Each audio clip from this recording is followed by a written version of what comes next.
Good morning, everyone. Pete Pardo here from Sea of Tranquility. Welcome to another edition of Ranking the Albums.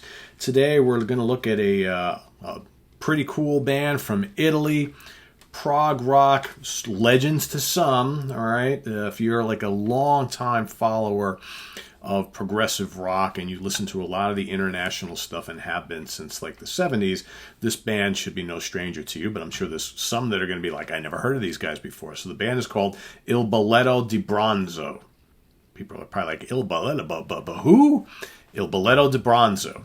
All right, so this is a band that were on the scene, the Italian prog scene, just for a couple of years in the early 70s, broke up, reformed back in the early 2000s, played a festival or two here or there, broke up again, and kind of resurfaced again about 5 years ago. Not quite sure exactly if they're still together and doing anything today, but they've only got 3 albums, right? I've got 2 of the 3 in physical copy.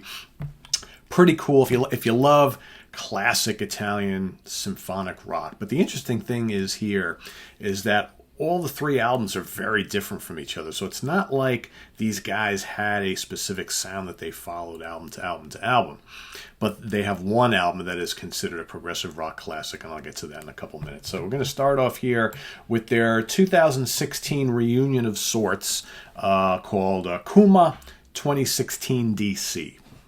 Okay, I will say all of their lyrics and vocals are in Italian. All the song titles are in Italian, so I am Italian, but I don't speak it or read it. So if you're asking me what any of these songs or titles are about, couldn't tell you. I just know I like the band, I like the music. But anyway, back to their 2016 release. So they get back together, original guitarist Lino Aiello, however he says his name, and original vocalist and also guitarist Marco Cecchioni. Okay, Marco was originally the singer of the band on their very first album. They bring back Gianni Leone, who was the singer and keyboard player from their second album. He joins on a couple of tracks on vocals and synth, but for the most part, this is Lino and Marco running the show here, this new version of Il Balletto Di Bronzo, and those are actually the 2 guys that led the band back when they first formed in the late 60s on their first album, right? So here you got all sorts of different guest stars, as you can imagine. When you're talking about a band that recorded their original albums in the early 70s and then didn't do anything for many, many years, you really can't expect that the music, the songs are going to sound really anything like what they did way back then. I mean, we're talking, 50 years, right, basically. So, but in saying that, some decent songs on here. Is it an overt prog album? Not really. There are some progressive moments, but it's more of a kind of straight up rock record, right? Pirati has some nice moments on it. There's a little bit of prog going on in that song. Da Soli is a pretty cool listen. Not a bad song. But you got tracks like Bivio Acido, which is just, like I said, more of like a straight rock song, okay, or a straight hard rock song. There's really no, half the songs on this album, really not much complex passages or anything like that. It's more just good, solid, Italian rock, right? Although, they throw in a song called I Giorni Disordini, I think that's how you say it, which is pretty heavy, actually. It's got some complex arrangements, loads of guitar. I don't know. Overall, I would say Kuma 2016 DC is pretty inconsistent, but I think if you take it for what it is, I mean, this is, it's not all of the classic lineup. It's all these years later. There's some decent tracks on it. Okay, and I think it's good to see at least a couple of the original or classic members at least taking part in it. But, don't expect anything close to the next 2 albums I'm going to talk to. All right, but it's for what it is. It's pretty decent. I hope they keep continuing to do this. But again, this is already going on 6 years ago, so we'll see, right? All right, next up, I'm going to go with this album, their debut from 1970, Sirio 222. Okay.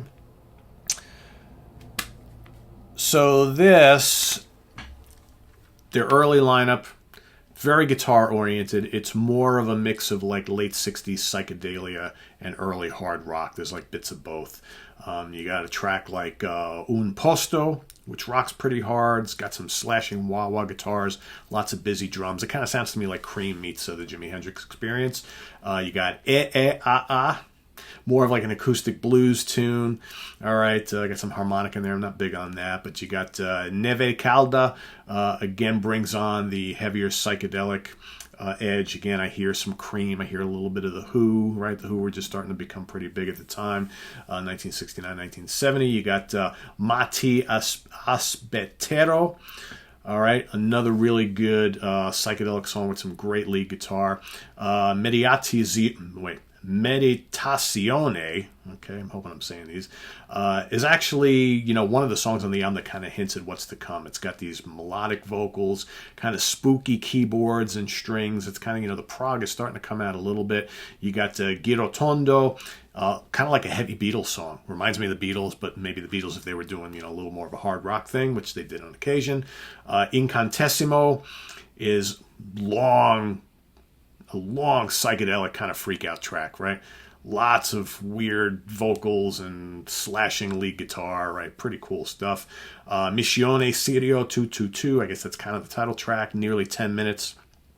Good mix of heavy rock, little bits of folk, some psychedelic rock, plus a drum solo. Hey, why not? Throw a drum solo in, right? It was 1970 after all. All vocals in Italian, lots of varied stuff here. Pretty rockin' album for 1970, I think. If you can have an open mind to the Italian vocals, I think there's lots to love on these albums, specifically these two that I'm going to be talking about here, this one. My number one, though, is got to be their classic from 1972 called Is, Y-S, right? So here we have some lineup changes. So their singer, who I mentioned before, Marco Cecchioni, leaves the band. When their bass player leaves the band, they bring in a new bassist, but more specifically, instead of getting another guy to sing and play guitar, they brought in a new guy to sing and play keyboard. So in from Città Frontale, another Italian progressive rock band, comes Gianni Leone, okay, and he joins on various keyboards, Hammond organ, various different organs, electric piano, mellotron, a little bit of synth, I believe, is on this album. And the band immediately changes course into full-blown symphonic rock. I mean, these two albums could not sound any different from each other. Not necessarily a bad thing. It kicks off with the 15-minute epic Introduzione. Loads of spooky organ and dreamy vocals. Then you get this ELP style bombast, which just kind of kicks in. Rumbling drums, the busy bass, lots of really nimble organ work from Leone, and some absolutely biting guitar solos from Lino Aiello. All right, great track. That's what a way to kick off an album, right? It's like a classic prog track right there, Introduzione. What else you got here? Also, a lot of Mellotron, big time. I think ELP and Gentle Giant fans will absolutely love that song.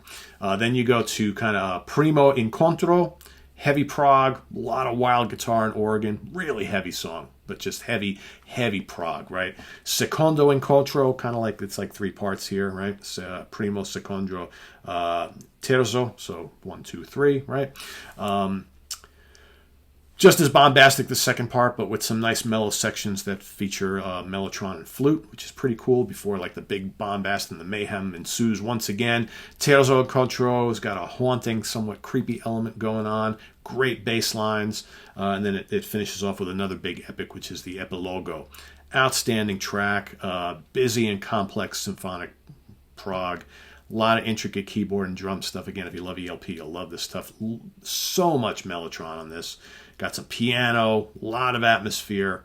It just kind of ends this album on a really, really high note. This is an absolute prog rock classic. And for all of those of you who have never heard this, you can sample the whole album here on YouTube. You'll want to go out and own this. This is just an amazing, amazing album.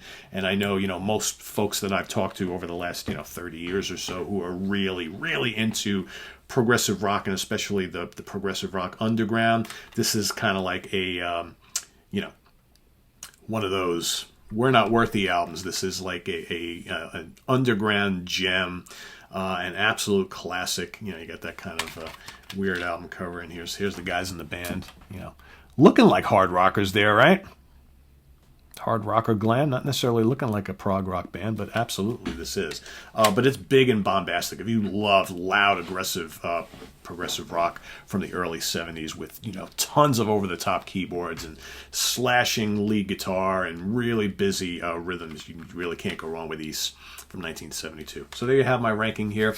East, Sirio 222, and then Kuma 216 DC coming in at number 3. So there you have it, guys. Il Balletto Di Bronzo. I'm hoping to do a little bit more on the Italian prog front. I mean, I do have a bunch of Italian prog rock stuff.